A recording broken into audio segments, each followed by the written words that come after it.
Hello, hello. Welcome to Tech Ascent, the podcast where we dive into the trends, strategies, and success stories that are reshaping the tech landscape as we know it today. I'm your host, Oliver Clingain. I'm also the founder of Ascension, the premier biz development partner within tech. Today, we're joined by Aaron Frost, the founder and CEO of Hero Devs. Aaron, welcome to the show. Yeah, thanks. Thanks for having me on here. I'm excited to chat. Yeah, as am I. It's a pleasure to have you on. Would you mind telling the audience just a little bit about yourself and what you guys do with Hero Devs? I'm kind of one of those CEOs that's just a guy. I was formerly an engineer, and I still like tell myself I'm an engineer, even though I haven't written code in a while. Um, Hero Devs in 2021, we launched a product where we took an open source piece of software that was end of lifed, but was still depended on by tens of thousands of companies, and we forked it and kept it secure after the end of life. And we call that never-ending support. And so we keep open source supported without end. And once we sold one product, our customers still to this day haven't stopped asking us to support more and more open source products to have end of life. Sometimes it's the whole project that went end of life, and sometimes it's like just a version that went end of life. And so, yeah, we take those and we keep them supported. And we donate about 10% of our top line back to those open source teams to keep funding the new versions of those open source projects. And so, in a lot of ways, we're keeping the community safe by keeping the end of life, end of supported versions supported and having an option there. And then we're funding, we're providing funding to help those projects continue to grow. So that's what Hero Devs does. Very cool. And it's a pretty unique business model. I like that. Yeah, Giving back to the people that give to you. It's a nice little yeah, win-win for everybody involved.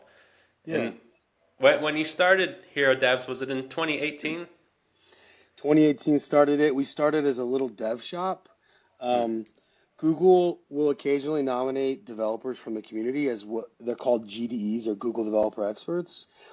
And I started a consulting team, and I was like, yeah, just all GDEs. So these are people that my customers can trust, validated by Google and the community. So we started as a small team of consultants, all GDEs, focused on web development, front end mostly, some back end, and that was 2018. By the end of 2019, this I had a brainchild, in the oven, and it took about a year to get that launched. And then by 2021, we were off to the races with support for AngularJS, which was the open source project that Google had end of lifed. And so the end of life was December 31st, 2021. So that's kind of why our the impetus of NES started in 2021 and the kind of the explosion of that product in 2021 around that end of life. So yeah, that's we started in 2018 and here we are today.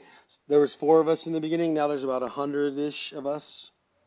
Yeah, Yeah, nice.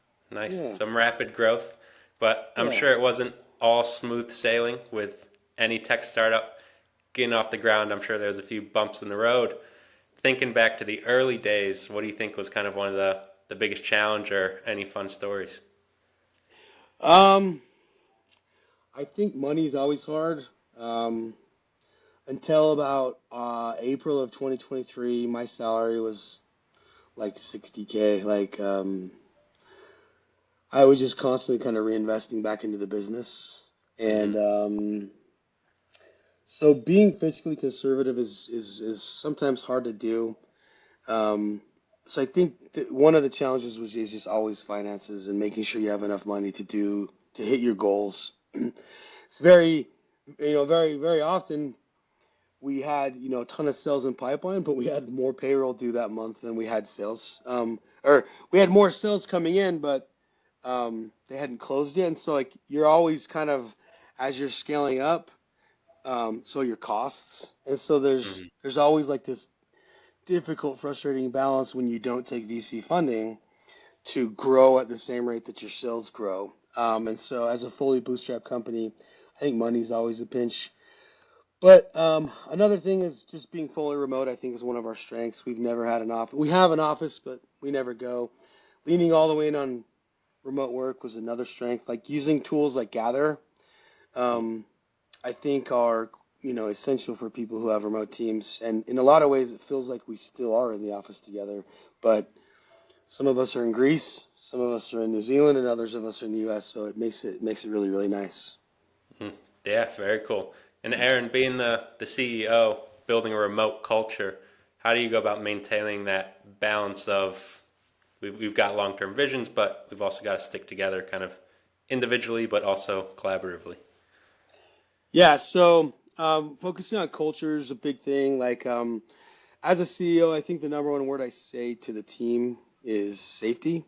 So they hear me talk about safety a lot, and they've watched me enact safety before, and they know there's definitely a culture leader in their CEO that is he's pretty much the big brother, and I'll take care of them if they're ever not safe.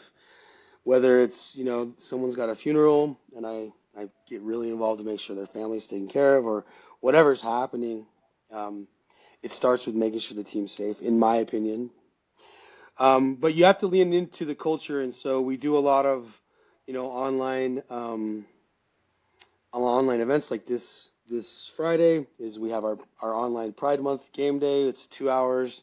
We've got a drag casino day where we have some drag queens come in and deal us out casino all afternoon, and it's a lot of fun to do online. And um, you just got to lean in on a lot of events around culture. We do a once a year offsite, so where everyone gets together. Last year was Cancun. This year in September we're going to Costa Rica. Which, if my employees listen to this before our town hall meeting tomorrow, they'll hear it here first. So, We'll hold but off. We'll hold yeah, off. yeah, no, either way is fine.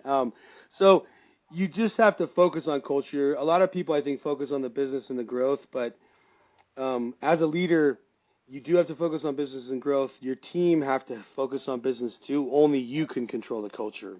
The team can't control the culture, only you can. So if you're not controlling the culture, then the culture's out of control, and that's not cool. So I think focusing on culture is something you always have to do as a leader, especially if you are the leader. I think then um, you have to. Otherwise, it will be out of control, and we've all worked there. We've all been there, and it's not fun. Checks out. Checks out. Yeah. And Aaron, you also mentioned you come from a background being an engineer, so I'm sure there was a big focus on kind of the technical side of things. Stepping into that role, that CEO, you've got to be more strategic, more visionary, more culture oriented. What were some Yeah. of the biggest shifts, challenges, or lessons you learned kind of navigating that transition? Yeah. I think the dependency on data is probably the biggest one. I worked in 2013 to 2017. I worked at a company called Domo, which is a cloud BI solution, and I got a chance to start to understand the need to harvest data and put data together to understand your business. And as soon as in 2021, our company was exploding, I threw everything into Domo and sitting back and watching the numbers and looking at trends over time and imagining the trend off the right side of the chart helps you make decisions about your business. And so as you're going from engineer to business person and you don't have an MBA and you're like, how do I be an MBA if I don't have an MBA? How do I not be an engineer? It's like I don't have all the answers, but I can tell you that looking at the data is a really, really big part of what you need to know and what you need to do. So I leaned heavily on data and modeling out what does the funnel look like and thinking about the funnel constantly. So like, okay, well, I don't really understand the need for funnels because I'm an engineer, but the same way I can solve a code problem, I can solve a funnel problem. And so just putting your data into a thing that you can see and not just like the real-time view of the data, the historical view of the data, so that you can see not just the now value, but the yesterday value and the last year value, so you can see the trend. Am I trending good? Am I trending bad? Am I trending flat? If you had 10 charts and you saw your trends on all 10, you start to make different decisions. Even though you don't today, if you had it, I promise you'd be like, oh man, I see a problem in these trends. I need to address this. And in 6 months, it's a different trend on a different chart. And you're like, oh, now I need to address that. It just makes it a lot more um, reactive management styles to where you're looking at the issues and being able to address them as they happen rather than, finding out that you've had a problem for 24 months and you didn't know about it. So yeah, Hmm. The numbers never lie. The numbers the never lie. numbers don't lie, man. Nope. And you also mentioned it there. It sounds like there was the learning curve where big part of your growth is because you actually chose to apply yourself. So some engineers, they come in that technical background, they face something that's hard. For example, you don't have that MBA, you don't know how to do something, so they give up, they shy away from it. But you sounds like you embraced it. How has your strong mindset kind of been a big reason for your growth? Is that something you had to learn? Is that just something you've always had? I'm gonna be honest. I had a lot of hard experiences as a kid that taught me something that I tried to unprogram, which is that I'm not smart enough. Mm. And I've worked really hard to not to unprogram that, but there is a silver lining in there that I realized I needed partners. And so even though I'm the founder and the CEO, I have very I have some amazing partners, and um, without them, we would not be where we are today. And so I think um, not not thinking, oh, I'm the man, I got this. It has been a real, and actually, honestly thinking, I'm not the man, I don't got this. I need someone to help me. That's been one of my strengths. And these partners I have, I've gotten lucky on a couple of them, and then others I intentionally swung hard at the fence to try and get some big names and big talent, and it's definitely worked out. So I think I think just being strong-willed and saying, "Hey, I know who I am. I know who I'm not. I need people to be who I'm not. I need partners who are who I'm not, and let's get them in here to cover those bases." And so that's I think that's been one of my best decisions is seeing that I'm not everything and that other people can be. So let's work together on it. So yeah, just to give some names, some shout outs. I'm Aaron Frost. My president, his name's Aaron Mitchell. Dude's the man. People call us the Aaron combined as the two Aarons, but without him, a lot of what Hero does isn't. And then we've taken some big names from GitLab and Google, Amazon, and Build Kite, and great leadership team behind us. So yeah, Yeah, nice. Big shout out to the crew. And yeah, also a big shout out to you. It sounds like you took a step back, you identified where your own gaps were, and then you filled them to build a successful business. yeah, yeah. And Aaron, along the way, obviously the tech space in general, there's a lot of solutions out there. So as you've grown over the past 7 years from a team of four to a team of close to 100, what sort of growth strategies did you have in play? How are you breaking through the noise? Um, that is an interesting question. I think our growth is looks a lot different than a lot of SaaS companies. Like a lot of SaaS teams, they've got one product and it's how do you sell that as many times as possible. With our strategy, um, we actually have lots of products, and our growth is every time there's a new end of life in open source, like that's a new potential product. How do we, Oliver, how do I pick between one open source product and another where one might not have any need or, opportunity for sales and another one might have lots? And I've experienced both. How do you pick between those? And so I think our growth strategy has been around, hey, what are the open source communities that have the highest need to stay secure after end of lives hit them? And focusing on enterprise and government adoption of open source has been kind of key for that. So like we say, hey, of open source, what gets shipped out to production?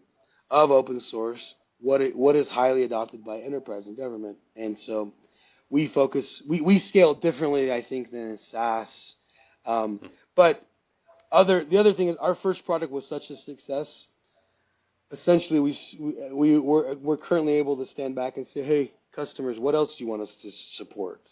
And what other NES products you want? And now our customers are like, we need these five things. Great, that's our Q3 then. And so once you get to a certain point, the growth feels a little more dialed in.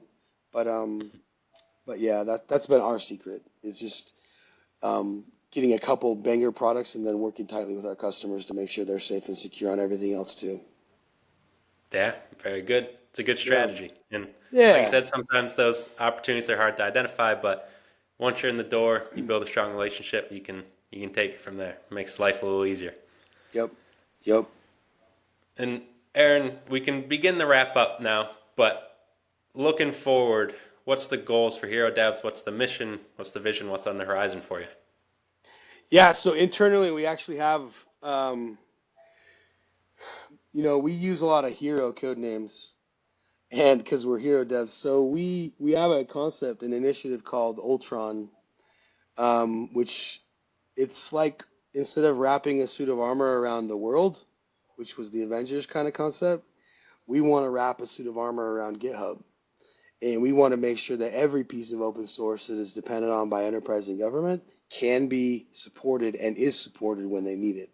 So our goal is to build a team that supports everything that our customers are going to need us to support. Essentially, you could say the goal is to support everything on GitHub.com. And so it's a lofty goal, and we're working in that direction. It's going to take us, 3 or 4 more years to continue to build out our breadth.